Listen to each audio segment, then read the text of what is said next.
Olá, está começando mais um Kefas Entrevista. Seja muito bem-vindo e muito bem-vinda a mais um programa.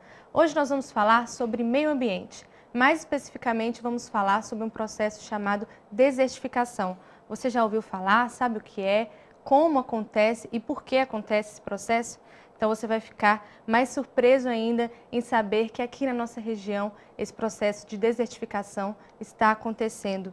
E quem vai falar com a gente sobre este assunto, vai explicar mais detalhadamente, é o ambientalista e também professor, pesquisador Alexandre Silvio. Alexandre, seja muito bem-vindo ao nosso programa mais uma vez. Muito obrigado por ter aceito o nosso convite. Isabela, o prazer é todo meu e estamos à disposição, né, para sanar essas dúvidas, né, dos espectadores aí, com relação a essas questões ambientais que têm acontecido aqui na região nas últimas décadas. E falar sobre o meio ambiente é sempre muito importante. Às vezes, os meios de comunicação mesmo não dá essa oportunidade da gente discutir sobre assuntos tão importantes. Agora, para a gente começar a nossa conversa, explica um pouquinho o que é esse processo de desertificação.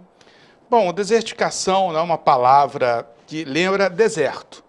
E aí nós pensamos em deserto, que é o deserto do Saara, né, com areia, ou o deserto de Atacama, no Chile. São desertos característicos, né? Mas a desertificação, ela não tem essa característica específica.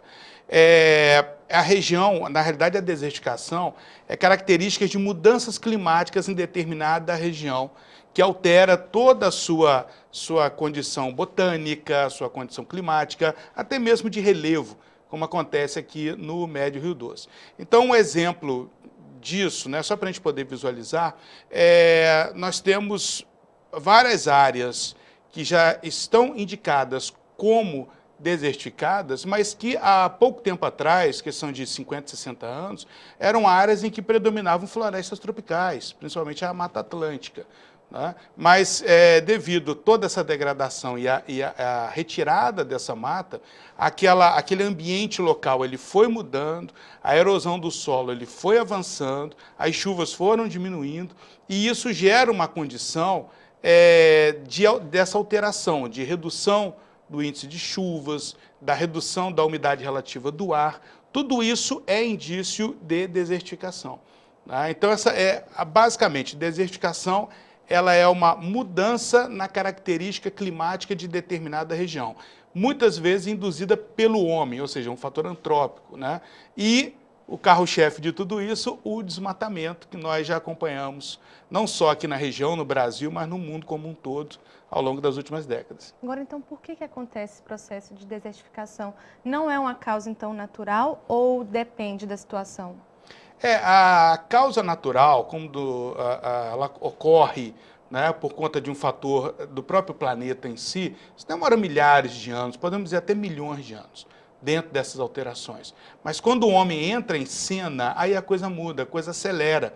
Então, o próprio Vale do Rio Doce aqui, vamos pegar o nosso Rio Doce aqui na região, né? Nós estamos com medidas agora, com vazão do rio na região de Baguari, em torno aí de, já melhorou um pouquinho, 60 metros cúbicos por segundo. Mas o normal para essa época é em torno de 170, 200, até 250 metros cúbicos de água por segundo. Aí a questão essa alteração, ela tem acontecido nos últimos anos? Não, nas últimas décadas. É um processo que tem avançado muito nas últimas décadas. Por conta de quê? Por conta do desmatamento. Então, nós sabemos que aqui é uma região que na década de 50 e 60, a exploração madeireira ela foi muito intensa, surgiu com isso a crescimento espontâneo do capim colonial aqui na região, apesar de não ser nativo, ele é introduzido, né, de uma forma espontânea, veio da África na época da escravidão, mas ele tomou conta da região e aproveitaram para colocar o gado em cima dessa pastagem que surgiu, né? E aí o manejo com fogo, a erosão. Então nós temos um conjunto de fatores de manejos errados que foram feitos ao longo das últimas décadas e que agora está aparecendo. Ou seja, nós estamos sentindo na pele hoje os problemas, não que aconteceram no ano passado ou no ano retrasado, mas que aconteceram nas últimas décadas. E essa mudança ela é muito característica, ela é muito, se nós pegarmos os últimos 50 anos, fazendo análise climática ou climatológica da região, nós vamos ver mudanças brutais, inclusive com relação às características do solo. Então, a situação realmente ela acontece, mas com a ação humana, com a ação antrópica, ela acontece muito mais rapidamente do que dentro de uma condição natural. A gente vai ter a oportunidade de falar mais especificamente da nossa região, né? Mas quais são, assim, as principais ocorrências no mundo, em nível mundial, da desertificação? Bom, essa mudança climática, essa alteração climática, isso pressiona os povos. Então, a questão é, ou aquele povo que vive naquela região em que ocorreu essa mudança, ou ela se adapta, ou ela morre, ou ela migra. Né? Então, nós temos vários indícios, não só no Brasil, mas no mundo, de exilados, né, climáticos. Então, você não tem apenas pessoas no mundo que são exiladas pela guerra ou por outros fatores também causados pelo homem, mas sim por fatores climáticos.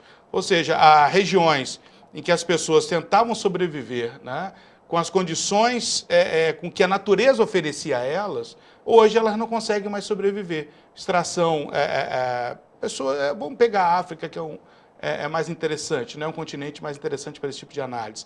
As pessoas que sobreviviam, por exemplo, a questão energética, extração de madeira, não extração como exploração financeira, mas sim para subsistência e sobrevivência. Eles não conseguem mais fazer isso. A questão a busca pela água, né? A água não existe mais em várias regiões ali da África Central, né? Da parte meridional, a parte oriental da África. Então, isso força essas populações a migrarem. O Brasil, né, nós temos a característica do Jequitinhonha. O Jequitinhonha é muito interessante. O índice de migração do Jequitinhonha, essa migração interna no Brasil, sempre foi muito grande, mas por conta de quê? Fatores climáticos, né? Fatores sociais e fatores climáticos. Então, as políticas públicas, tanto internacionais quanto no Brasil, elas pecam muito com relação a esses aspectos. Então, infelizmente, a população sofre muito com isso. É um assunto que a gente tem que realmente discutir e nós vamos continuar discutindo no próximo bloco. E você que está nos assistindo, não saia daí, vamos para um breve intervalo, mas voltamos já. O Kefas Entrevista está de volta e para você que está chegando agora, o nosso assunto de hoje é desertificação. E quem está conversando com a gente sobre este assunto é o pesquisador e ambientalista e professor Alexandre Silva. Alexandre, a gente já explicou aí no primeiro bloco o que é a desertificação, como e por que acontece, mas aqui na nossa região a gente acha que é uma coisa que não está acontecendo perto da gente, né? E aqui na nossa região, nós estamos passando por esse processo. Explica um pouquinho para a gente sobre isso. Isabela, realmente estamos sim. Né? Existem órgãos, tanto do governo federal quanto do governo estadual, que estudam especificamente áreas sujeitas à desertificação. E o Brasil ele é muito bem mapeado, né? Principalmente em Minas Gerais. Então, se observarmos o mapa de situação mais grave, menos grave, situação de borda, nós já observamos que toda a região do Mucuri, por exemplo, e parte do Vale do Rio Doce, norte do Espírito Santo, já estão incluídos dentro dessa área de borda, é aquela área de transformação. Dentro desses mapas, a região do Médio Rio Doce, como governador Valadares, ainda não é considerado especificamente ou de forma oficial uma região que está em pré-desertificação. Mas os indícios são muito claros. Né? Primeiro, toda a nossa vegetação, praticamente mais de 95% da vegetação nativa do Médio e Baixo Rio Doce, que aqui é de Mata Atlântica, já foi totalmente dizimada. Então, nós temos pastagens degradadas, temos eucalipto que tomou conta, né? Nada contra a atividade madeireira do eucalipto, que eu acho que traz muitas divisas, né? Traz empregos, traz renda, mas só que a ocupação ela tem sido muito desordenada, né? Por conta de ser uma fonte de receita, como alguns chamam de poupança verde, né? Coloca lá, o produtor não gasta quase nada, as empresas financiam todo o processo e no final ele recebe pela pela colheita daquele material, pela coleta das árvores, da madeira. Mas isso tem sido feito de uma forma extremamente desordenada. Então, pastagem, né? Ocupação, fogo no controle da pastagem, o próprio desmatamento na extração da madeira que aconteceu algumas décadas atrás, a ocupação, infelizmente, do eucalipto de forma desordenada na região, tudo isso tem contribuído para essa mudança, para essa alteração, né?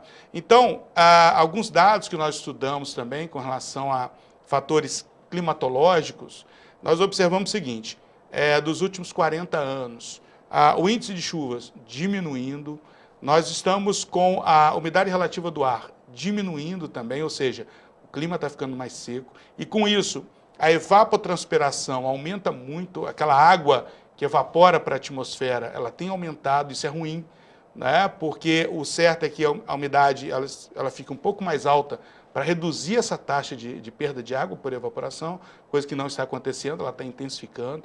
As temperaturas elas têm aumentado, tanto a temperatura mínima quanto a temperatura máxima aqui da região, né? Um estudo de temperatura média e outros fatores. Por exemplo, chuvas. Nós temos já registros também de veranicos muito extensos. E o que são os veranicos? Períodos secos no meio de períodos chuvosos. Nós temos, geralmente, um trecho de 15, 20 dias com chuvas bem intensas, muito fortes, e aí ficamos um período de 30, 40 dias praticamente sem chuva, só sol brilhando, aquela massa de ar quente que não deixa acontecer nada na região. Isso tudo são indícios de mudança nesse clima. E, automaticamente, há desertificação. As plantas não estão aguentando. Então, o produtor rural, a própria pastagem, o capim, né, que é uma planta relativamente resistente dentro do seu aspecto fisiológico, ela não está aguentando também, né, em relação à produção de massa para alimentação do gado em pleno período chuvoso, né? Quem trabalha com horticultura, planta milho, planta feijão, se não tiver irrigação, contar apenas com a chuva dos céus, eles estão perdendo, a lavoura está sendo perdida, né, por conta dessa falta de água no meio do período de desenvolvimento das plantas. Então, tudo hoje está indicando para uma caracterização na nossa região de pré-desertificação, né? E isso ainda tem tempo de reverter? Claro que tem, mas, infelizmente, nós estamos caminhando para um processo mais grave. Então, esse clima seco que a gente está enfrentando, choveu um pouquinho esse dia, né? Mas tudo isso, então, é sintomas, digamos assim, da desertificação.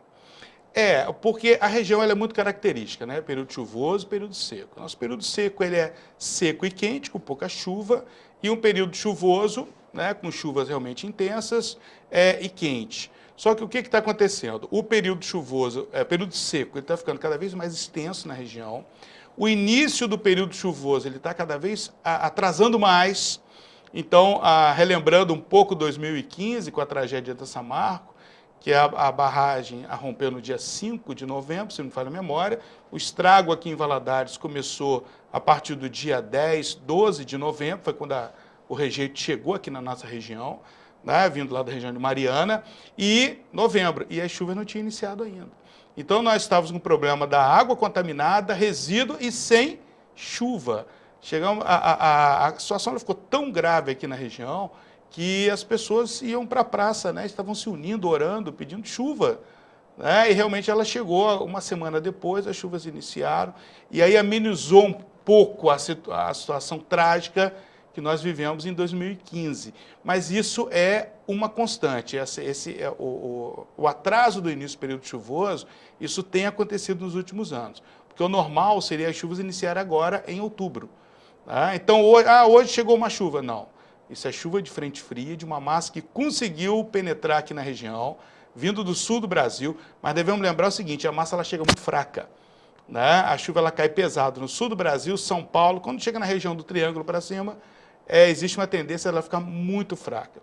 E o inverno, esse ano, por incrível que pareça, foi um inverno que teve uma temperatura um pouco mais amena. No Mucuri, no Jequitinhonha, choveu um pouquinho mais, mas por causa da massa do Nordeste, que não é comum entrar, ela acabou entrando esse ano, trazendo até um pouco mais de alívio ao produtor rural, que no ano retrasado passou por uma seca extremamente extensa, nesse mesmo período, perdendo cabeça de gado. Então, é uma situação muito complexa que o Brasil vive, que a região vive. Não só a região do Vale do Rio Doce, mas a região do Mucuri e do Jequitinhonha. Porque nós ficamos dependendo dessas movimentações de massa. Então, hoje, um clima extremamente agradável, essa chuva levinha que caiu aqui, né, para a gente muito bom. Para o agricultor isso não conta quase nada, né? O solo está muito seco, tá? Mas é um alívio assim, como sensação. Mas como mudança de um fator regional, isso não conta em nada ainda. Professor, há quanto tempo que você pesquisa sobre este assunto, desertificação? Olha, desde quando eu cheguei aqui, em 1998. Muito tempo, né? Muito tempo. Durante esse tempo que o senhor vem pesquisando a respeito deste assunto, você sofreu alguma dificuldade, talvez por algum órgão ou então empresas, para colher dados a respeito desse processo? Não, até que as informações, elas são muito claras, elas são disponíveis, né? Uhum. A questão de transparência com relação às informações da ANA, do IGAM, dos órgãos ambientais, isso nunca foi um problema. O nosso grande problema, na realidade, é conscientizar. É a conscientização não só da população, a população ela tem que estar informada, isso é fundamental, mas nós temos um problema de gestão pública. Né? As nossas políticas públicas elas não são claras com relação a isso. Infelizmente, as ações políticas elas só acontecem quando o caos ele se instala. Um político ele não é muito, claro que não podemos generalizar, mas podemos dizer que a maioria age dessa forma. Não é interessante agir antes que o caos se estabeleça, porque aí o cidadão ele acaba não percebendo. Né? Aquela ação parece inócua porque o cidadão não percebeu. Mas no momento que o cidadão percebe o caos, e aí vem a ação, politicamente isso é muito mais interessante. Então, infelizmente, as nossas políticas públicas, elas não são voltadas para a prevenção, né? E isso é um complicador. Agora, com relação às informações técnicas dos órgãos técnicos, isso não. Realmente, nós temos um trâmite muito bom. Então, no próximo bloco, nós vamos falar sobre essas políticas públicas e também as soluções desses problemas, né? A gente só está falando de problemas aqui, mas vamos falar também de soluções. Você que está nos assistindo, não saia daí, vamos para um breve intervalo, mas voltamos já. O Kefas Entrevista está de volta e para você que chegou agora, estamos falando sobre meio ambiente, sobre o processo de desertificação. E quem está conversando com a gente sobre este assunto é o Alexandre Silvio, ele que é professor, pesquisador e ambientalista. A gente falou aí sobre todos os problemas, consequências da desertificação aqui na nossa região e no mundo inteiro que está acontecendo e não é de hoje, né, professor? Agora, dá para a gente identificar os culpados desse processo? É um fator histórico. Né? Eu tenho um exemplo que eu gosto muito de falar em sala de aula. Há uns anos atrás eu fiz uma palestra no Rotary aqui da cidade, né? E falando da questão histórica da degradação, da extração de madeira, etc. E tinha um senhor que era membro lá do Rotary, e quando acabei a palestra, ele virou para mim e falou: professor, eu era madeireiro, eu explorei madeira aqui na região. Mas ele foi muito franco, ele falou, na época não tinha essa discussão de meio ambiente, não.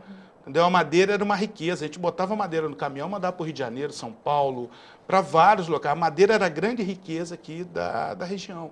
Tá? E não tinha controle, não tinha nada. E nós não tínhamos noção que essa nossa ação poderia culminar no que está culminando hoje. Então isso é muito claro para mostrar o seguinte: os efeitos não são de curto prazo, as mudanças elas vão acontecendo ao longo do tempo. Então eu vejo da seguinte forma: não buscar culpados. Eu acho que isso aconteceu de uma forma histórica, então a história vai continuar na história. Agora, o que nós podemos fazer daqui para frente?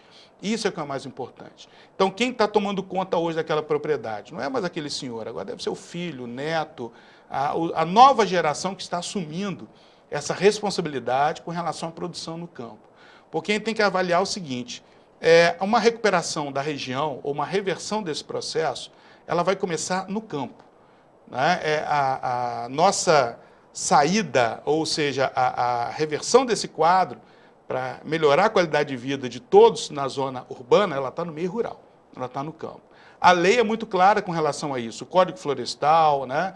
Só que nós temos que ver o seguinte, floresta, APP, que é área de preservação permanente, reserva legal, água, tudo isso está na Constituição, é bem comum. Isso não pertence ao produtor rural. Então, o produtor rural, ele tem uma mata numa APP dentro da propriedade dele, ele tem que ter consciência que aquilo não é dele. Aquilo é um patrimônio da população brasileira, de todos. Assim como a nascente, o rio que passa pela propriedade dele. Ah, vou cercar o rio, vou usar água para irrigar. Não pode usar sem autorização. Aquilo não pertence a ele. Ou seja, ele é responsável por cuidar, mas ele cuidar de um bem comum de todo mundo, mas ele não recebe por isso. Então é importante, a gente tem que visualizar o seguinte, a recuperação e a reversão desse quadro, ela vai começar no campo, com o produtor rural, mas ele precisa de suporte para isso. Agora, na sua opinião, as políticas públicas existentes para domar, né, esse tema, essa situação que a gente está passando, são suficientes? Não, infelizmente as políticas públicas que nós temos, tanto a nível do governo federal, quanto estadual, quanto dos municípios, isso é muito complicado, não existe isso. Vamos pegar um exemplo disso aí. Em 2013 foi criada a área de proteção ambiental do Alto Mucuri, lá no Vale do Mucuri. Ela pega quase 1/3 da região do Vale do Mucuri, vários municípios, né, Poté, Teófilo Otoni, acho que Novo Cruzeiro também, vários. É uma área de Mata Atlântica nativa que ainda tem naquela região, que realmente é maravilhosa e que precisa realmente ser protegida. Então criou-se essa APA. Só que não se planejou o seguinte, dentro daquela APA existem dezenas de municípios que têm os menores índices de desenvolvimento humano de Minas Gerais. São um dos municípios mais pobres de Minas Gerais, estão inseridos dentro da APA. Ou seja, o produtor rural, que lá a maioria são pequenos produtores rurais, extrativistas, né, que tiravam madeira nativa para fazer carvão, pastagem, ou seja, o cara estava abandonado lá, sem assistência técnica, sem nada, para sobreviver, não é nem para viver. A gente pensa que o cara está ganhando muito dinheiro. Não, né, é para sobreviver. E aí cria-se a APA de uma forma correta. Só que quem deu suporte a esse produtor rural? Né? A fiscalização bateu em cima deles, multou a maioria deles, né? Muitos estão sendo penalizados por conta de multas, por conta de processos, mas e o Estado para dar esse suporte? Ou seja, ele tem que proteger, está na lei, agora é uma APA, isso a situação, a própria Mata Atlântica ela tem uma lei especial para ela, que mesmo fora de APP ou reserva legal, o produtor não pode cortar árvore nativa, isso é lei, né, lei federal, mas e o suporte para aquele indivíduo sobreviver do campo, sobreviver da produção dele ali? Realmente, quando nós vamos nessas áreas, conhecer os pequenos e médios produtores, são pessoas extremamente pobres, pessoas empobrecidas. E cadê o Estado para dar o suporte a essas pessoas? É muito complicado. Então, assim, a política pública nacional, ela realmente é muito deficiente, né? Existem alguns recursos, algumas prefeituras estão investindo nesse pagamento por serviços ambientais, e aí o município de Teófilo Otoni, a prefeitura já disponibilizou um recurso para isso, a prefeitura de Carlos Chagas também já disponibilizou um recurso para pagar o produtor rural para ele conservar as suas áreas. É pouco dinheiro? Não é muito dinheiro, é muito pouco, mas já é um início, é um começo, é uma mudança de mentalidade dentro das políticas públicas ambientais que o prefeito ele tem que assumir dentro do seu município, né? Então, assim, são mudanças que espero eu que antes de morrer eu consiga ver uma evolução maior em cima disso. E aqui em Governador Valadares, existe alguma política pública voltada a esse tema? Em relação ao pagamento por serviços ambientais, não, nós não temos, né? Tem a Secretaria de Agricultura, de Meio Ambiente, tem os técnicos, mas é uma secretaria que tem muito pouco recurso também para dar esse suporte. Aqui no município de Governador Valadares são aproximadamente 1.200 propriedades rurais, é um município que já está muito degradado também, bastante degradado, mas os recursos eles são vindo mais de fora, né? Porque o Brasil é um país signatário da Convenção do Clima, Convenção Internacional do Clima, e é um país que está apto a receber recursos externos. Então, países desenvolvidos eles têm que botar dinheiro em países subdesenvolvidos ou em desenvolvimento, para recuperar a sua, digamos, sua reserva florestal, sua mata, né, sua biodiversidade. Então, tem dinheiro realmente de fora entrando, da Alemanha, da Inglaterra, né? Alguns órgãos estão atuando diretamente aqui, mas ainda é muito pouco, né? Nós precisamos de ação também interna. Eu acho que o papel dos municípios, inclusive o governador Valadares, em dar esse suporte. Tem dinheiro ou não tem? Aí é uma questão de gestão, eu não vou entrar nesse mérito, mas nós temos que ter consciência de que o meio ambiente ele faz parte de um processo de gestão municipal também, né? Não só no papel, como a criação de uma secretaria, mas ações práticas, elas são extremamente importantes. Você falou uma palavrinha muito interessante, nós, né? Então, enquanto nós, enquanto cidadãos, como nós podemos ajudar de alguma forma o meio ambiente? O papel do cidadão é cobrar, né? É fazer essa cobrança. O problema é que nós só cobramos quando nós sentimos na pele alguma coisa. Então, por exemplo, vamos falar da questão da água. A água é muito interessante. Se eu chego em casa, eu abro a torneira e a água sai da torneira, o resto praticamente não me importa. Ah, mas tem o seu esgoto, o esgoto cai no Rio Doce. Nós reclamamos, nós questionamos, mas você não vê um movimento a respeito do tratamento do esgoto, né, com relação à qualidade do tratamento que se joga no Rio Doce. Mas por quê? Porque isso não afeta as pessoas de forma direta. Mas do momento que a água na torneira faltar, ou que aquele rio começar a causar problemas diretos à saúde das pessoas, aí as pessoas elas vão se mobilizar. Então a gente tem que mudar um pouco mais a mentalidade com relação a isso. Nós temos tanta saída de esgoto por aí, né? É fácil, no centro a gente vê, vai na Ilha dos Araújos, você olha na ponte, você vê as línguas de esgoto sendo jogadas ali dentro do Rio Doce. Nós passamos, nós vemos, nós ficamos indignados e a vida que segue. Vamos caminhar, né? Vamos fazer nossas atividades. Então, eu acho que falta mobilização. Nós temos que nos mobilizar mais em prol do município. O nosso papel é reclamar, é questionar, mas não coisas que não nos beneficiem apenas diretamente, mas também de forma indireta. O meio ambiente é isso. Só para fechar essa questão que você falou, eu gosto de citar muito, eu falava isso muito para os alunos quando eu dava aula aqui em Valadares. Quando subir a Ibituruna, nós temos que ter dois tipos de visão da Ibituruna. A visão turística, que é uma visão maravilhosa, né, que é um visual fantástico ali, o Pico da Ibituruna, e a visão técnica, que é a pior visão do mundo, é a visão da tragédia ambiental anunciada, porque a gente não vê vegetação, não vê nada. Nós só conseguimos observar área degradada, pastagem degradada e afloramento rochoso, mais nada. Então, dá para a gente ter uma visão de 60, 70 quilômetros em linha reta, num raio ali da Ibituruna, que a gente vê que a situação do Médio Rio Doce realmente ela é crítica, ela é muito ruim em termos ambientais. E aí é o conceito da pré-desertificação que a gente falou, né, quem está comentando aqui no programa. Realmente, fica aí a dica, então, do professor. Vamos nos mobilizar e nos conscientizar sobre este assunto que muitas vezes passa despercebido, que é sobre o meio ambiente. Professor, muito obrigada pela sua aula aqui no nosso programa e foi muito prazeroso para mim, tenho certeza que para todo mundo aí de casa. E muito obrigada e volte mais vezes com mais assuntos assim interessantes.